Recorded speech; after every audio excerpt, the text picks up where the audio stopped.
summertime, we've got so many travellers going on nice destinations, doing a lot of walking, shoes that they normally maybe wouldn't wear so much.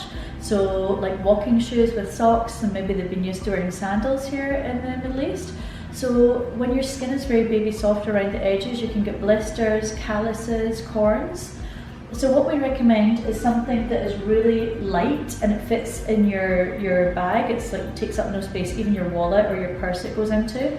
We have ones like this, we call these toe pads or bunny pads. Actually, we call this a bunny nose because it's so soft, but no bunnies were harmed in the making of these. And you put it on your little fifth toe like this. So if you're wearing a strappy sandal, or you're wearing a high heel shoe, or you're wearing a business shoe, or a sports shoe that might feel like it's rubbing on the toe from like the London heat and sweat right now, that's why we recommend putting on a bunny pad. Keep them for the whole family, so if somebody complains of a hot spot on their foot, you can put that on. You can also put them on like the second toe or the third toe. A lot of people come back after summertime with bursas on their toes. They look like little swellings on the top of their toes, and they sometimes think they're corns. So if you use this when your toes are gripping a little bit and rubbing on the top of the shoe, it prevents a bursa and discoloration of the skin.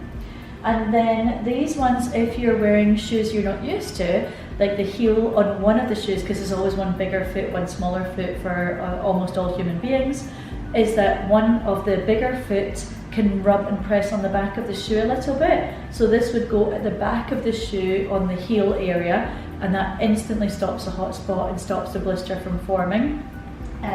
You can also use them behind the big toe.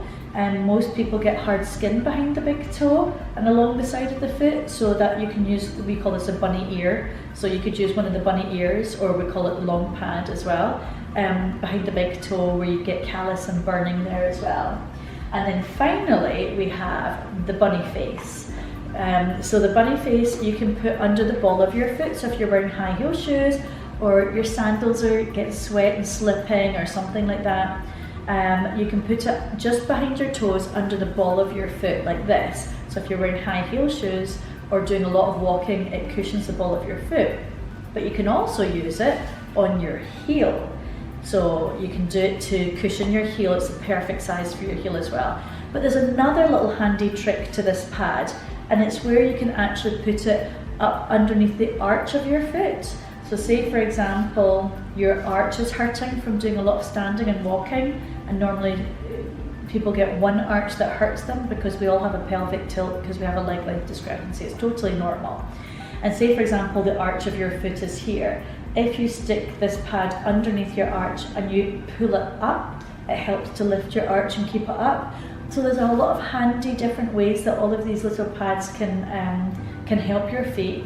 They have been taken to the top of Everest. They've been taken from one side of a pole to the other side of the pole. They have come in handy with a lot of adventurers. They weigh hardly even anything.